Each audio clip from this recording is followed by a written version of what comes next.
காதல் என்பது ஒரு ஈர்ப்பு. அந்த ஈர்ப்பு இருந்தால் தான் கணவன் மனைவி உறவில் ஒரு உயிர் இருக்கும்.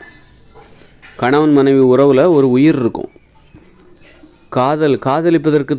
காதலிப்பதற்கு தேவையான ஒரு பாதுகாப்பு தான் திருமணமே தவிர, இங்கே காதல்னால் வேறு. காதலுங்கிறது திருமணத்திற்கு முன்னாடி வர்றது. திருமணம் பண்ணிட்டதுக்கப்புறம் அவங்க காதலர்கள் கிடையாது, கணவன் மனைவிங்க. திருமணத்திற்கு பிறகும் அவங்க காதலர்கள் தான். கணவன் மனைவி இருவரும் கணவன் மனைவியாக காதலிக்கிறார்கள். திருமணம் செய்து கொண்ட பிறகு அவர்கள் காதலிக்கிறார்கள், கணவன் மனைவியாக காதலிக்கிறார்கள். முதல்ல திருமணத்திற்கு முன்பு கணவன் மனைவியாக இல்லாமல் வெறுமனே காதல். திருமணத்திற்கு பிறகு கணவன் மனைவியாக இருந்து காதலிக்கிறாங்க.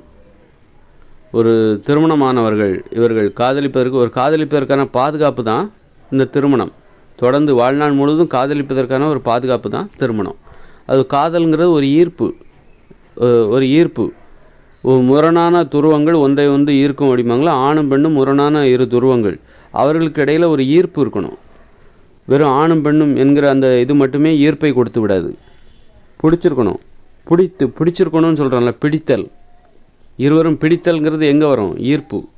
ஈர்ப்பு ரெண்டும் ஒன்றோட ஒன்று ஒட்டிக்கிட்டு கட்டி பிடிச்சிக்கிட்டு அந்த பிடித்தல், அதுதான் பிடிச்சிருக்கு, எனக்கு பிடிச்சிருக்கு அப்படின்னு சொல்கிறது. அதனால் அந்த ஈர்ப்பு இருக்குதான்னு பார்க்கணும். ஈர்ப்பு இருக்குதான்னு பார்த்துக்கிட்டு, அதாவது ஈர்ப்பை எப்படி கண்டுபிடிக்கிறது? அந்த காதல்ங்கிறது ஒரு ஈர்ப்பு அப்படின்னா அந்த ஈர்ப்பை எப்படி கண்டுபிடிக்கிறது? ஒரு கணவனுக்கு மனைவியோட நினப்பு வந்துக்கிட்டே இருக்கணும். அந்த நினப்பு அவனுக்கு பிடிச்சிருக்கணும். மனைவியை நினச்சிக்கிட்டே இருக்கணும். நினைக்கல அப்படின்னா அவனுக்கு கவலையாயிடணும்.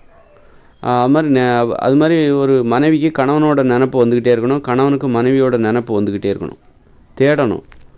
அவள் பேசுகிறது இன்பமாக தெரியணும். ஒரு மனைவி பேசுகிறது அந்த கணவனுக்கு இன்பமாக தெரியணும்.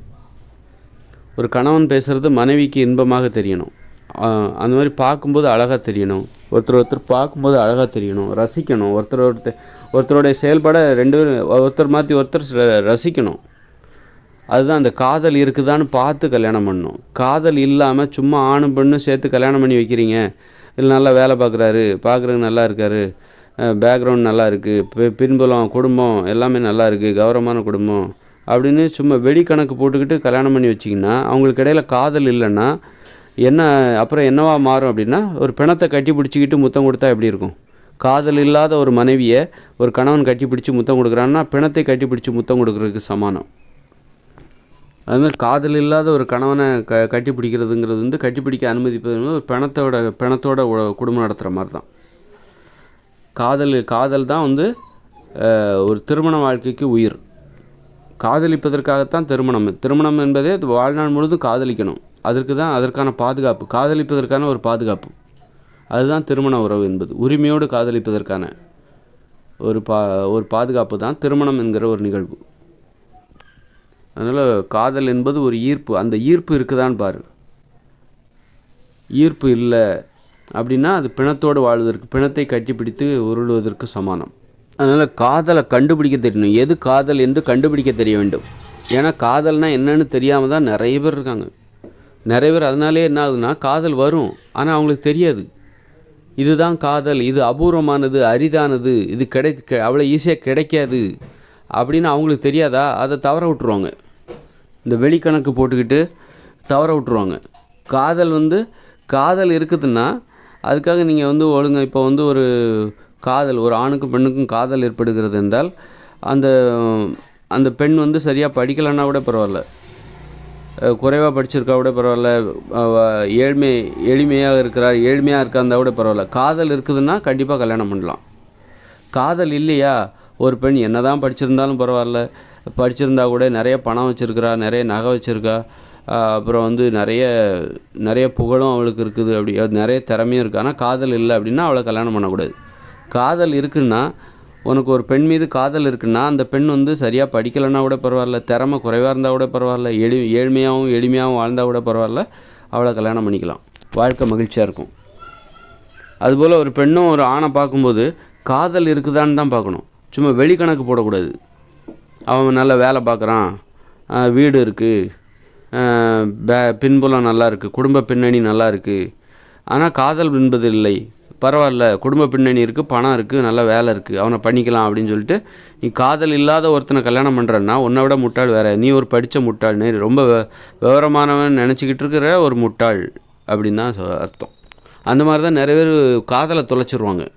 காதலை தொலைச்சிட்டேன்னா காதல்னால் என்னன்னு தெரியாத அளவுக்கு அறியாமைன்னா என்னென்னா, காதல்னா என்ன, அன்புன்னா என்ன, எது உண்மையான அன்பு, அதுதான் அறிவு. அதை கண்டுபிடிக்கிறது தான் அறிவு. எது உண்மையான அன்பு, அதுதான் அறிவு. எது உண்மையான காதல், அதை கண்டுபிடிக்கணும், அதுதான் அறிவு. எது உண்மையான உணவு, இப்போ நீ உணவு சாப்பிட்றன்னா உன் உடம்பு மேலே நீ காட்டுற அன்புங்கிறது என்னது? நீ சாப்பிட்ற உணவு தானே உன் மீது, உனது உடல் மீது நீ காட்டுகிற அன்பு. அப்போ எது உண்மையான உணவுங்கிறது நீ கண்டுபிடிக்கணும். அப்போ தான் எது உண்மையான அன்புன்னு உனக்கு தெரியும். நோய்களை ஏற்படுத்துகிற உணவில் நீ சாப்பிட்றன்னா அதுதான் உண்மையான உணவுன்னு நீ நினைக்கிறன்னா, ஒரு போய் நோய்களை ஏற்படுத்துகிற உணவில் போய் நீ உண்மையான அன்புன்னு நீ நினைக்கிற. உண்மையான அன்புங்கிறது இப்போ உணவு நம்ம ஊட்டச்சத்து நிறைந்த ஆரோக்கியமான உணவுகளை சாப்பிட்றோம் அப்படின்னா அதுதான் உண்மையான அன்பு. உன் உடம்பை நீ உண்மையாக நேசிக்கிறன்னு அர்த்தம். உனக்கு தெரியுது இந்த இட்லி பூரி பொங்கல் தோசையெல்லாம் சாப்பிட்டா நோய் வரும்னு தெரியுது, ஆனாலும் நீ அதை சாப்பிட்ற, அதை விரும்பி சாப்பிட்றன்னா நோய். அப்போ அது பேர் உண்மையான அன்பா? அது உண்மையான அன்பு கிடையாது, பொய்யான அன்பு, போலித்தனமான அன்பு, ரொம்ப மோசமான விஷத்தனமான அன்பு, அழிவை ஏற்படுத்துகிற அன்பு. அது உன்னை நாசமாக்கக்கூடிய அன்பு, உனது உடலையே நோயை வரவழைக்கக்கூடிய அன்பு. அதனால் அது அன்பு கிடையாது. அதனால் எது உண்மையான காதல் அப்படின்னு கண்டுபிடிக்க தெரியணும். நிறைய பேருக்கு காதல் நிறைய பேருக்கு வரும், ஆனால் அதை கண்டுபிடிக்க தெரிஞ்சவங்க தான் காதலில் ஜெயிக்கிறாங்க, வாழ்க்கையில் ஜெயிக்கிறாங்க. காதல்ங்கிறது எல்லாருக்குமே வரும். படித்தவங்களுக்கு வரும், படிக்காதவங்களுக்கு வரும், விவரமானவங்களுக்கு வரும், முட்டாள்களுக்கு வரும், யாருக்கு வேணாலும் வரும், காடுகளில் வாழ்கிறவர்களுக்கு வரும். ஆனால் இதுதான் காதல்னு கண்டுபிடிச்சி அதை காப்பாற்றுறாங்க பாருங்கள், அதை தேடி போகிறாங்க பாருங்கள். அந்த காதல் இருந்தால் தான் நான் ஒரு வாழ்க்கையை, அந்த திருமண வாழ்க்கையை நான் ஏற்றுப்பேன். எனக்கு கணவனாக வரப்போகிறவன் அவனுக்கும் எனக்கும் இடையில் ஒரு காதல் இருக்கணும். எனக்கு மட்டும் இருந்தால் போதாது, அவனுக்கும் என் மேலே இருக்கணும். எனக்கு மனைவியாக வரப்போகிறவ எனக்கும் அவளுக்கும் இடையில் ஒரு காதல் இருக்கணும். அவளுக்கு மட்டும் இருந்தால் போதாது, எனக்கும் இருக்கணும், 2 பேருக்குமே இருக்கணும். அந்த காதலை கண்டுபிடிக்க தெரியணும். நினப்பு வந்துக்கிட்டே இருக்கும்.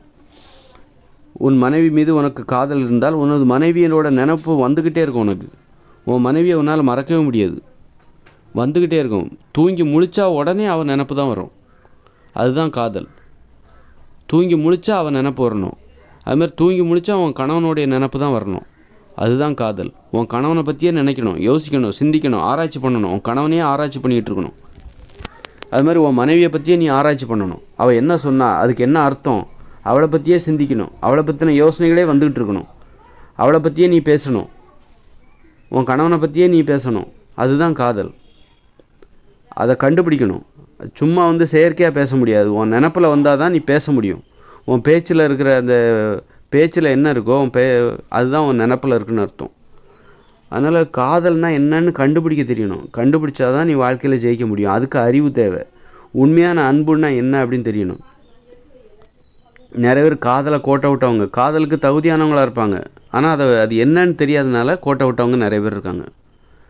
காதல் வரும், ஆனால் இதுதான் காதல், அது அரிதானது, கிடைப்பதற்கு அரியது, அதை கெட்டியாக பிடிச்சிக்கணும் அப்படின்னு தெரியாமல் அது ரொம்ப அலட்சிய மனப்பான்மையோட அதை விட்டுருவாங்க. அப்புறம் பார்த்துக்கிட்டா வெளிக்கணக்கு போடுவாங்க. வெளிக்கணக்கு போட்டு இவர் நல்லா படிச்சிருக்காரு, நல்லா வேலை பார்க்குறாரு, நல்லா சம்பாதிக்கிறாரு, வீடு இருக்குது, நிலபலங்கள்லாம் இருக்குது அப்படின்னு பார்த்து காதல் இல்லாமலே இதுதான் சரியான முடிவு அப்படின்னு சொல்லி காதல் இல்லாத ஒரு வாழ்க்கையை அவங்க தீர்மானிச்சிருவாங்க.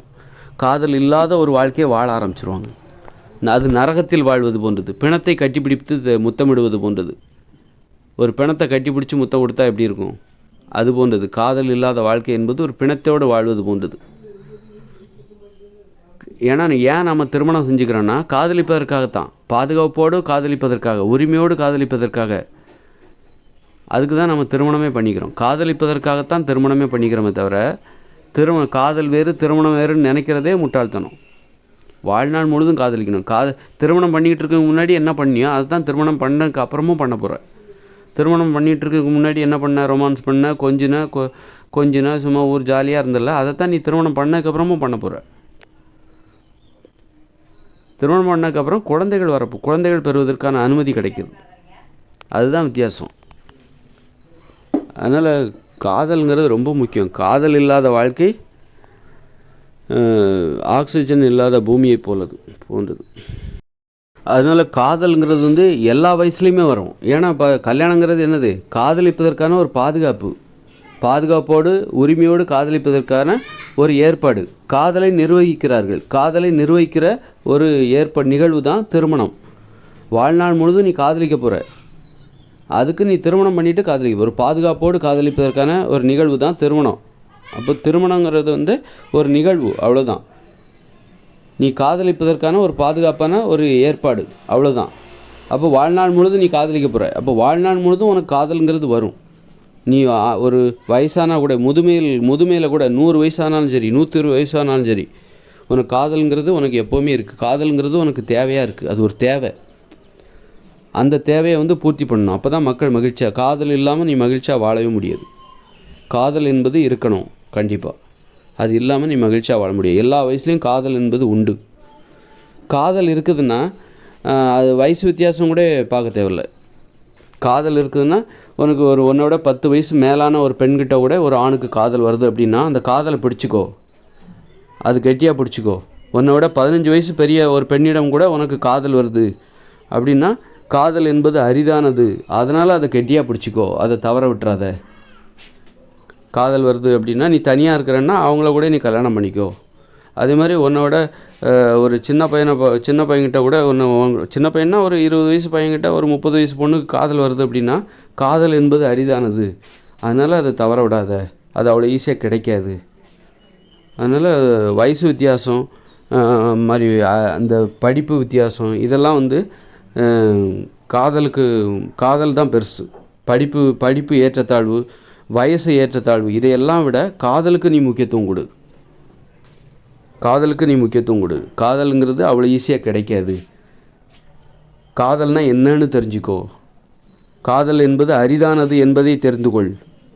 காதல்ங்கிறது அவ்வளோ ஈஸியாக கிடைக்காது அப்படிங்கிறத தெரிஞ்சுக்கோ. காதல் இல்லாமல் வாழ்கிற வாழ்க்கை பிணத்தோடு வாழ்வதற்கு இணையானது அப்படிங்கிறத தெரிஞ்சுக்கோ. காதலோட முக்கியத்துவம் எத்தகையதுன்னு தெரிஞ்சுக்கிட்டு காதல் வரும்போது கெட்டியாக பிடிச்சிக்கோ.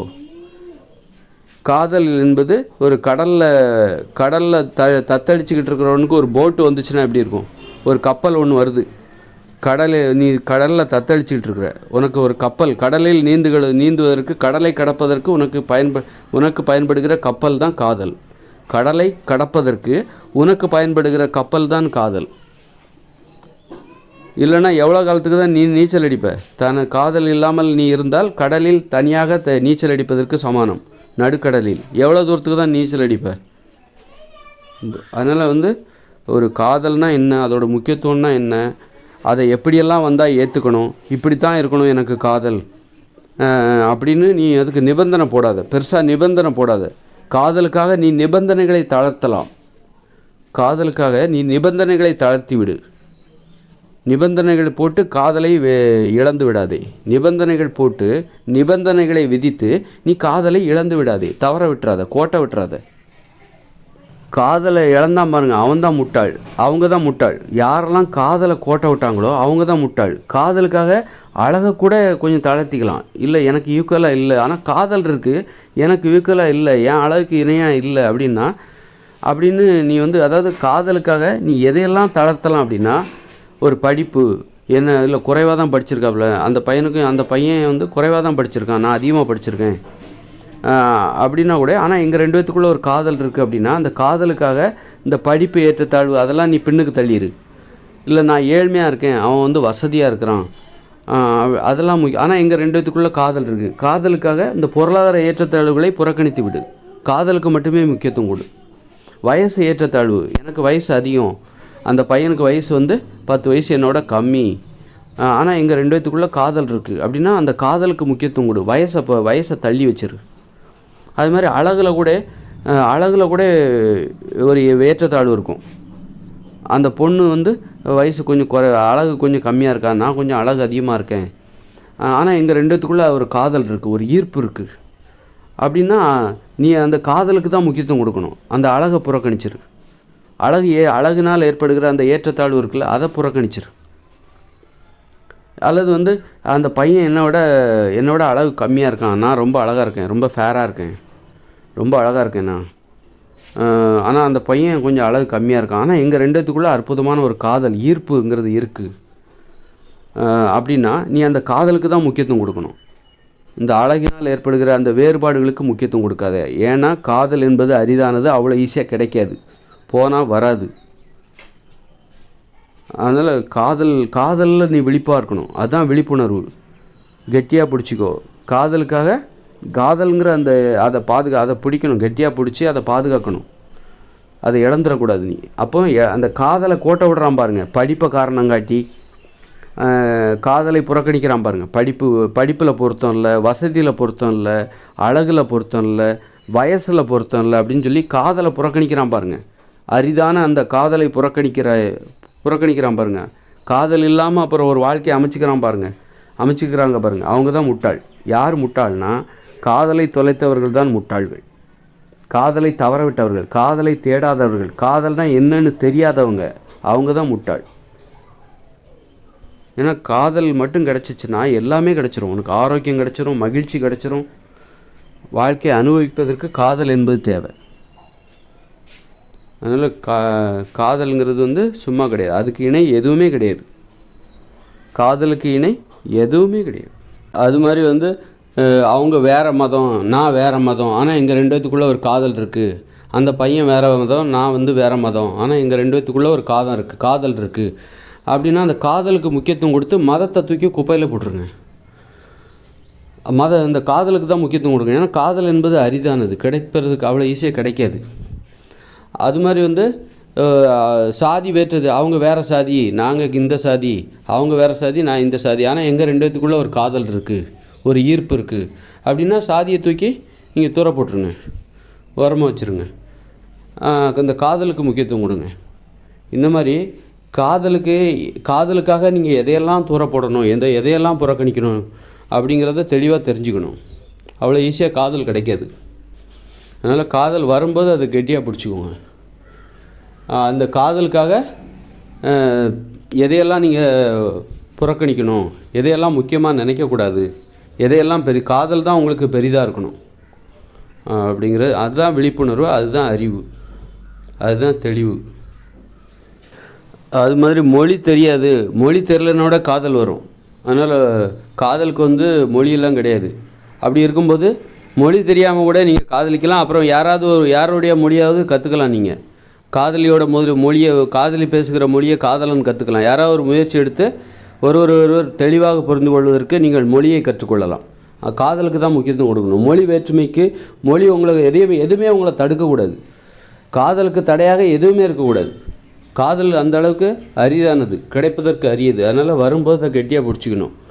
மொழி தெரியல, அவள் வேறு மொழி, நான் வேறு மொழி, எங்கள் ரெண்டுத்துக்குள்ளே எப்படி நாங்கள் பேசிக்கிறது, மொழியை கற்றுக்கலாம்.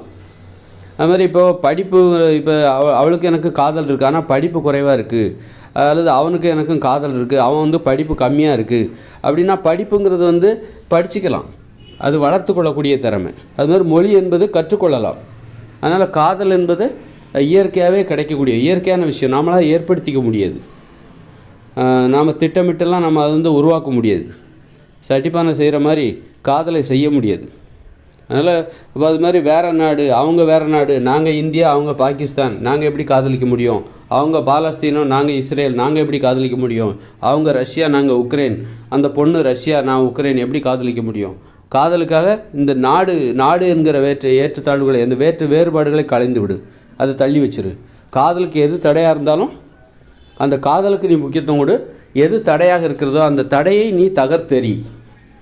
அப்போ பாருங்கள், அப்போ காதல்ங்கிறது எந்த அளவுக்கு ஒரு நம்மளை எல்லாம் ஒன்றிணைக்கிறது, மனுஷங்களை ஒன்றிணைக்கிற ஒரு அற்புதமான ஒரு கருவி, ஒரு ஆயுதம்.